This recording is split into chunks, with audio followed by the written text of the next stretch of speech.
Hi అండి. నమస్తే. ఇదొచ్చేసి Thursday రోజు లంచ్ వ్లాగ్ అండి.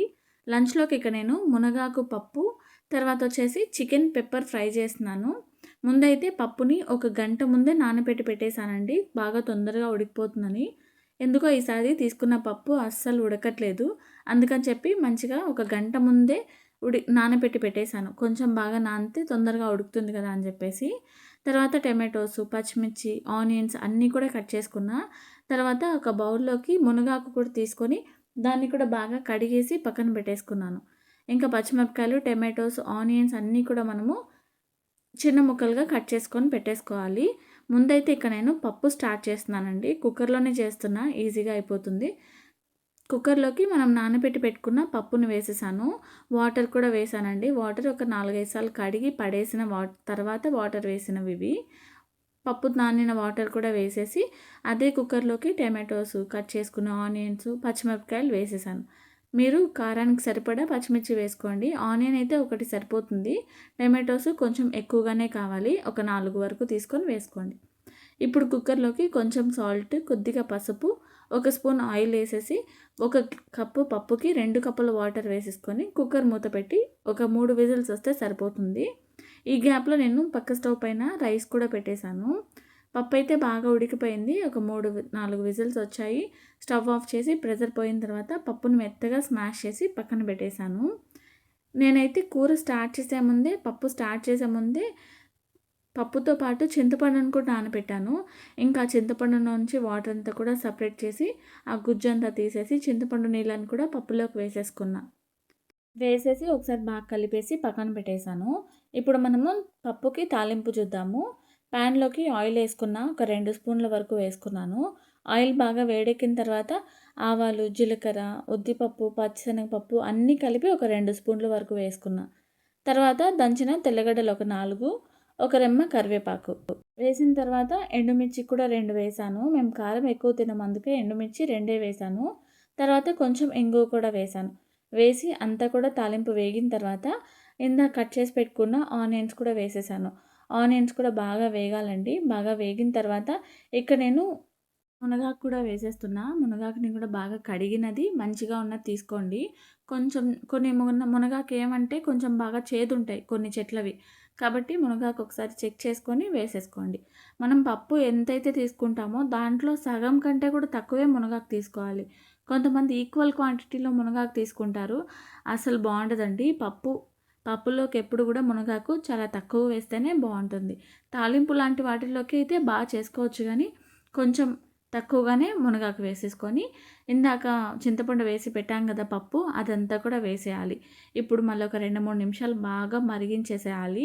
ఒకసారి ఉప్పు, కారం టేస్ట్ చేసుకోండి. ఉప్పు కానీ, కారం కానీ తక్కువైతే ఇప్పుడే వేసేసుకోండి. మునగాకు ఒక 5 నిమిషాలు మరగాలి. ఈ గ్యాప్‌లో నేను చికెన్ పెప్పర్ ఫ్రై కోసము ఇక్కడ నేను చికెన్‌ని మ్యారినేట్ చేస్తున్నా. చికెన్ బాగా కడిగి తీసుకుంటున్నాను. 3/4 కేజీ వరకు ఉంది. దీంట్లోకి 2 టేబుల్ స్పూన్లు సాల్ట్, 2 టేబుల్ స్పూన్లు కారం, కొద్దిగా పసుపు వేశాను. అంతే అండి. మ్యారినేషన్‌కి ఉప్పు, పసుపు, కారం ఈ 3 ఉంటే సరిపోతుంది. ఎక్కువ ఏం అవసరం లేదు. ఒక హాఫ్ అన్ అవర్ మ్యారినేట్ చేసి పక్కన పెట్టేస్తే సరిపోతుంది. ఈ గ్యాప్‌లో నేను పప్పుని ఒక్కోసారి చూసుకుంటూనే ఉన్నాను. హై ఫ్లేమ్‌లో పెట్టి మాడిపోకుండా ఉంటుంది. ఒకసారి చెక్ చేసుకుంటూ మంచిగా మునగాకుని బాగా ఉడికించేసేసి లాస్ట్‌లో కొత్తిమీర వేసేసి ఒక పొంగొచ్చిన తర్వాత స్టవ్ ఆఫ్ చేసేయడమే. నాకైతే మునగాకు పప్పు బాగా ఉడికిపోయింది, అయిపోయింది. ఇంకా దాన్ని తీసి పక్కన పెట్టేశాను. ఇప్పుడు మనము ఒక మసాలా చూద్దాము చికెన్ పెప్పర్ ఫ్రై కోసము. ప్యాన్‌లోకి 2 టేబుల్ స్పూన్ల ధనియాలు, హాఫ్ టేబుల్ స్పూన్ జీలకర్ర, 3/4 టేబుల్ స్పూన్ వరకు సోంపు, 3/4 టేబుల్ స్పూన్ వరకు మిరియాలు. అంతే అండి. ఇంకేం వేయకండి. దాల్చిన చెక్క, ఇలాచి ఇవేం వద్దు. జస్ట్ ఇవి మాత్రమే వేసి లో ఫ్లేమ్‌లో పెట్టి మంచి స్మెల్ వచ్చేంత వరకు ఫ్రై చేయండి. ఒక 3 నిమిషాలు లో ఫ్లేమ్‌లో పెట్టి బాగా ఫ్రై చేస్తే మనకి కలర్ చేంజ్ అయింది తెలిసిపోతుంది. స్మెల్ కూడా చాలా బావుంటుంది.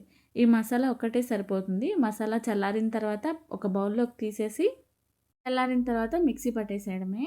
ఇప్పుడు చికెన్ కోసము ప్యాన్‌లోకి ఆయిల్ ఏసుకున్న. ఒక 3 స్పూన్లు ఆయిల్ పట్టింటుంది. తర్వాత ఒక రెమ్మ కరివేపాకు, కట్ చేసి పెట్టుకున్న ఆనియన్స్, తర్వాత పచ్చిమిర్చి వేసేసాను. నేను ఇందాక కట్ చేసినవి పప్పుకే సరిపోయినాయి. అందుకని చెప్పి మళ్ళీ నేను సెపరేట్‌గా పచ్చిమిర్చి గానీ, ఆనియన్స్ కానీ కట్ చేసి పెట్టాను. కూర చేస్తూ ఉన్నప్పుడే.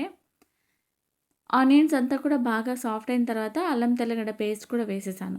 అది కూడా వేసి బాగా వేగాలి. అల్లం వెల్లుల్లి పేస్ట్ బాగా పచ్చిదనం పోయేంత వరకు ఫ్రై చేయండి. ఫ్రెష్‌గా ఉన్నది వేసుకోండి. నేనైతే ఆల్రెడీ ఒకసారి బాక్స్ నిండా మిక్సీ పట్టి పెట్టేసాను. టైం ఉండదు కదా అని చెప్పేసి.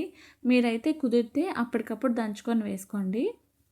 అల్లం వెల్లుల్లి పేస్ట్ వేసి బాగా వేగిన తర్వాత ఫ్రెష్‌గా వేస్తేనే బావుంటుంది. ఇలా మనం స్టోర్ చేసి పెట్టిన దానికంటే కూడా. ఇది కూడా బావుంటుంది. కాకపోతే అది ఇంకొంచెం బావుంటుంది. బాగా వేగిన తర్వాత మనము మ్యారినేట్ చేసి పెట్టుకున్నాం కదా చికెన్ అంతా కూడా వేసేసాను. అంతా బాగా ఒకసారి అడుగు నుంచి మంచిగా మిక్స్ చేసేసి మొత్తం లో ఫ్లేమ్‌లోనే చేసుకోండి. చికెన్‌లో ఉన్న వాటర్ అంతా కూడా రిలీజ్ అయ్యి ఆ వాటర్‌తోనే చికెన్ బాగా ఉడికిపోతుంది. హై ఫ్లేమ్‌లో పెట్టకండి. వాటర్ అంతగా రిలీజ్ కాదు. కాబట్టి లో ఫ్లేమ్‌లోనే పెట్టి చికెన్ అంతా కూడా బాగా మిక్స్ చేసేసిన తర్వాత మూత పెట్టేసి ఉడికించేయడమే. ఒక 10 నిమిషాల తర్వాత ఒకసారి చెక్ చేసుకుంటున్నాను. చూడండి చికెన్ ఆల్మోస్ట్ మనకి 50% పైననే బాగా ఉడికిపోయింది. వాటర్ కూడా రిలీజ్ అయినాయి. ఇంకో 50% మొత్తం వాటర్ అంతా ఇంకిపోయేంత వరకు మళ్ళీ మూత పెట్టి ఉడికించాలి. మధ్య మధ్యలో చెక్ చేసుకుంటూనే ఉండండి. చూడండి ఆయిల్ బాగా పైకి తేలేంత వరకు మంచిగా ఉడికించుకోవాలి. వాటర్ అంతా ఇంకిపోయింది. ఇంకొకసారి మధ్య మధ్యలో నేను చూసుకుంటూనే ఉన్నాను. ఫ్రై చేస్తూనే ఉన్నా. మీరు కూడా అంతే చెక్ చేసుకుంటూ ఉండండి. తర్వాత మనం మిక్సీ పట్టాం కదా ధనియాలు, జీలకర్ర, సోంపు, మిరియాల పౌడర్ అదంతా మొత్తం సరిపోతుంది. మొత్తం అంతా వేసేసాను. వేసేసి మళ్ళీ లో ఫ్లేమ్‌లో పెట్టి బాగా అడుగు నుంచి మంచిగా ఫ్రై చేసేసేయండి. ధనియాలు కొంచెం మనకి వాసన వస్తది. స్మెల్ వస్తూ ఉంటుంది కదా! ఆ స్మెల్ అంతా పచ్చి స్మెల్ అంతా పోయేంత వరకు బాగా ఫ్రై చేయండి. అప్పుడే మనకి అసలైన టేస్ట్ తెలుస్తుంది. బాగా ఒక 5 మినిట్స్ వరకు ఆ మసాలా స్మెల్ లేకుండా ఫ్రై చేయండి. తర్వాత ఫ్రై అయిపోయిన తర్వాత లాస్ట్‌లో కరివేపాకు, కొత్తిమీర వేసేసాను. వేసేసి మళ్ళొకసారి బాగా కలిపేసి సర్వ్ చేసుకోవడమే. అంతే అండి. Chicken pepper fry.